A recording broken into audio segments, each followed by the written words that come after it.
Islam. Orang yang mengamalkan perdukunan itu wajib dikenai sanksi hukuman.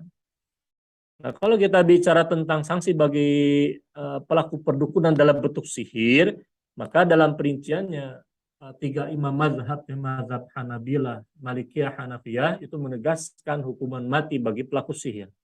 Adapun mazhabul Imam Syafi'i di dalam kitab-kitab Syafi'iyah digambarkan itu merinci hukumnya. Kalau kemudian seorang pelaku sihir, pelaku perdukunan sihir membunuh korbannya, objek yang disantetnya, maka dia layak dikenai sanksi dengan sanksi qisas. Kalau kemudian dengan sihirnya dia melakukan amalan-amalan yang menyebabkan dia murtad, maka dia dihukumi sebagai orang yang murtad, diberikan waktu selama 3 hari untuk bertobat kembali kepada Islam. Kalau tidak, maka dia dihukum mati. Man badala dina faqtulu, sebagaimana diuraikan dalam kitab Al-Iqna fi Halli Al-Fadhi Abi Syuja fi Fiqh Syafi'i. Nah, ini di dalam mazhab Syafi'i. Nah, menariknya Fadilatul Syekhina menegaskan hukumatus sahiri, sanksi bagi tukang sihir sebagaimana kami jelaskan adalah sanksi bagi orang yang murtad. Kenapa? Karena dia telah kafir berdasarkan definisi yang kami jelaskan sebelumnya, bahwa yang namanya sihir, perdukunan sihir tidak akan sempurna melainkan dengan pembacaan mantra-mantra kufur. Itu kata Syekhuna Abdullah bin Khalil. Walaqad aqaba as-sahabatu as-sahira bil qatli. Sungguh para sahabat telah menghukum mati orang yang mengamalkan sihir. Faqad amarat Hafsatul Ummul Mukminin, di mana Hafsah Ummul Mukminin telah memerintahkan biqatli sahiratin i'tarafat annaha qamat bisihri. Hafsah itu pernah memerintahkan hukuman mati bagi tukang sihir perempuan yang mengakui dia telah melakukan sihir, dihukum mati.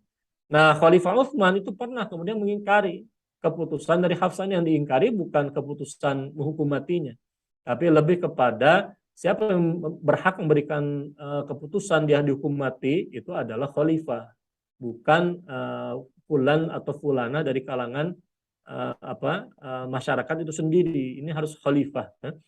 Dalam hal ini waqad tamma mithlu hadzal fi'li ay qatlu sahiri fi ahdi Umar bahwa ijma'un minas sahabah. Bahkan dikatakan hukuman mati bagi tukang sihir ini adalah ijma.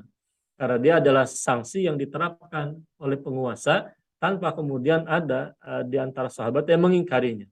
Bahkan dalam riwayat Ahmad an Sufyan dari jalur Jaz'a bin Muawiyah, paman dari Al-Ahnaf bin Qais, yang mengatakan telah datang sebuah surat dari Khalifah Umar bin Al-Khattab sebelum wafatnya setahun, anak tulu agar kami hukum mati kulla sahirin, setiap tukang sihir, ya laki-laki dan perempuan itu sendiri.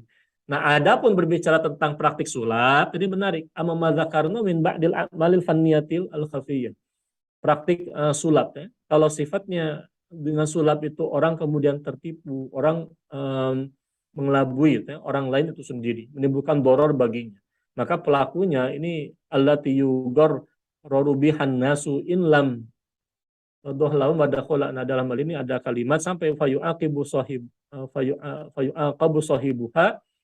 fayu'aqibu sahibaha al-uqubat ta'ziriyata. Maka penguasa itu sudah layak kemudian menghukum pelakunya dengan sanksi takzir hasab ad-darar alladzi alhaqahu biman gurira bihi mimman ta'amalu ma'ahu. Jadi orang yang kemudian praktikkan sulap yang sifatnya menipu orang, dia memeras dan sebagainya, maka dia dikenai sanksi takzir. Dan yang namanya sanksi takzir dalam Islam itu beragam, dari mulai sanksi mungkin fisijni dengan cara dipenjara hingga hukuman mati itu sendiri.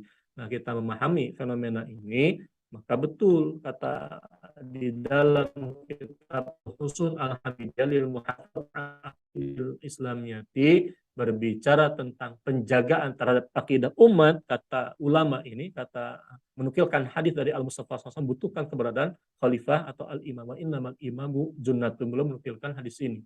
Nah, di antara fungsi khalifah atau penguasa adalah menegakkan sanksi bagi para pelaku perdukunan, menutup rapat-rapat pintu publikasi perdukunan. Tidak ada ceritanya dukun bisa sawab, yang jelas-jelas saya mengandung kebatilan itu sendiri. Sama saja apakah dukun yang betul-betul dukun asli menggunakan bantuan jin atau dukun tipu-tipu menggunakan sulap belaka. Alam bisawab, ikhwatul kiram, azanallahu wa iyyakum, barakallahu lana wa lakum. Wassalamualaikum warahmatullahi wabarakatuh.